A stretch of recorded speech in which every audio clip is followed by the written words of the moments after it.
Hello everyone, physics पाठशाला की इस क्लास में आप सभी का स्वागत है। आज के इस क्लास में हम लोग प्रोजेक्टाइल ऑन इंक्लाइंड प्लेन देखने वाले हैं। किस तरीके से जब हम प्रोजेक्टाइल करते हैं किसी भी इंक्लाइंड सरफेस पे तो उसमें आने वाले टाइम ऑफ फ्लाइट का डेरिवेशन किस तरीके से किया जाता है, किस तरीके से उसकी वैल्यू निकाली जाती है, इन सब के बारे में हम डिटेल में चर्चा करेंगे। तो इस डेरिवेशन में जाने से पहले हम समझ लेते हैं टाइम ऑफ फ्लाइट होता क्या है। टाइम ऑफ फ्लाइट का बेसिकली मतलब इतना ही होता है कि उस प्रोजेक्टाइल में पार्टिकल ने कितना टाइम स्पेंड किया, उसी को टाइम ऑफ फ्लाइट का नाम दे देते हैं। जैसे कि मैंने यहाँ फॉर्मूला लिखा है टाइम ऑफ फ्लाइट का, जो कि होता है 2u sine alpha minus beta upon g cos beta.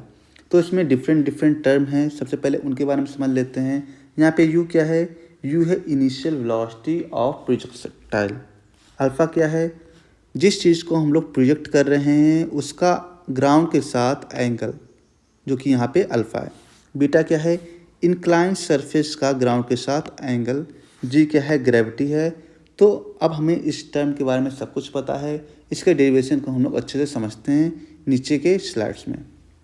तो मैंने क्या किया है, मैंने पूरे इमेज का डिफरेंट टर्म्स के कंपोनेंट कर डाले हैं। जैसा कि हमें पता है कि ये पूरा एंगल अल्फ़ा है, ये एंगल बीटा है, तो ये बचा हुआ एंगल क्या होगा? Alpha minus beta. हमने इसको क्यों निकाला है? ताकि हम लोग वेलोसिटी के कंपोनेंट कर पाएँ along the inclined surface and perpendicular to inclined surface. तो अलोंग द इंक्लाइंड सरफेस क्या हो जाएगा? अगर ये एंगल अल्फ़ा माइनस बीटा है, u cos alpha minus beta, और परपेंडिकुलर क्या होगा? U sine alpha minus beta. इस तरीके से हमने वेलोसिटी के कंपोनेंट कर लिए अलोंग द इंक्लाइन और perpendicular to the incline. Same इसी लॉजिक से ग्रेविटी के भी हम लोग कंपोनेंट करेंगे। हमें पता है ग्रेविटी वर्टिकली डाउनवर्ड लग रहा होगा, तो इसके कंपोनेंट कैसे करेंगे? हम लोग एक नॉर्मल ड्रॉ कर लेते हैं along the perpendicular to the incline. तो ये एंगल बीटा हो जाएगा, तो यहाँ से जी कॉस बीटा यहाँ मिलेगा, जी साइन बीटा यहाँ मिलेगा। अब हमारे सारे कंपोनेंट हो चुके हैं, तो हम क्या करने वाले हैं? बस इतने से ही इमेज के बारे में सोचेंगे। ठीक है, ये इंक्लाइंड है, तो मैंने क्या किया है, इस इंक्लाइंड इमेज को यहाँ पे ड्रॉ किया है ताकि हमें साफ चीज़ें समझ में आएँ और उसको हम लोग सॉल्व कर पाएँ। ठीक है, तो इस इमेज को ड्रॉ करने के बाद हमारा मेन कंसर्न क्या है? हमें इसको डायरेक्शन देना है। तो हम मान लेते हैं कि जो इंक्लाइन का सरफेस था उसको एक्स डायरेक्शन बोल देते हैं, और जो उसका वर्टिकल है उसको वाई डायरेक्शन बोल देते हैं। ये अपने समझने के लिए है। ठीक है, तो ये एक तरीके से ग्राउंड टू ग्राउंड प्रोजेक्टाइल का ही पार्ट बन चुका है। ठीक है, हम ये मानेंगे ये एक ऐसी दुनिया है जहाँ पे ग्रेविटी जी नहीं काम करता, जहाँ पे ग्रेविटी जी कॉस बीटा काम करता है, क्योंकि हमें पता है कि यहाँ पे जो प्रोजेक्टाइल हो रहा है वो कुछ इस तरीके से हो रहा है। ठीक है, तो हम सेकेंड लॉ ऑफ मोशन का जो यूज होता है उसका यूज करके टाइम ऑफ फ्लाइट कैलकुलेट करने वाले हैं। तो v equals to u plus a t हम जानते हैं। हम वाई डायरेक्शन की बात कर रहे हैं, तो सारी चीज़ें वाई डायरेक्शन के अलॉन्ग ही लेंगे।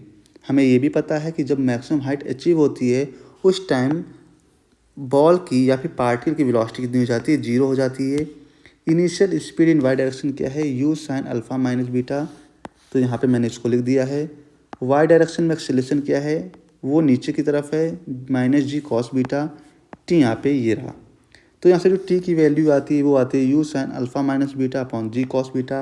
ये वो टाइम है जिस टाइम पे बॉल अपने मैक्सिमम हाइट को अचीव करता है। ठीक है, तो हम जब किसी चीज़ को थ्रो करते हैं तो अपने मैक्सिमम हाइट पहुंचने पे कितना टाइम लेता है, ये वो वैल्यू है। लेकिन ये टाइम ऑफ फ्लाइट होता नहीं है। टाइम ऑफ फ्लाइट होता है जितने देर अपने हाइट पे गया है उतने ही देर वापस ग्राउंड पे आ जाए। तो यहाँ पे हमें इसके 2 टाइम्स मल्टीप्लाई करना पड़ेगा, 2 टाइम्स मल्टीप्लाई करना पड़ेगा टोटल टाइम ऑफ फ्लाइट को निकालने के लिए। तो हमने यहाँ पे 2 से मल्टीप्लाई कर दिया, और इस तरीके से टाइम ऑफ फ्लाइट का जो डेरिवेशन आता है t equals to 2u sine alpha minus beta upon g cos beta, जहाँ पे अल्फ़ा क्या है? अल्फ़ा है पार्टिकल का projection with respect to the ground, ये एंगल है। जबकि बीटा क्या है? इंक्लाइंड सरफेस का angle with respect to the ground. I hope आपको वीडियो अच्छे समझ में आया होगा। So please do like, subscribe and share. Thank you.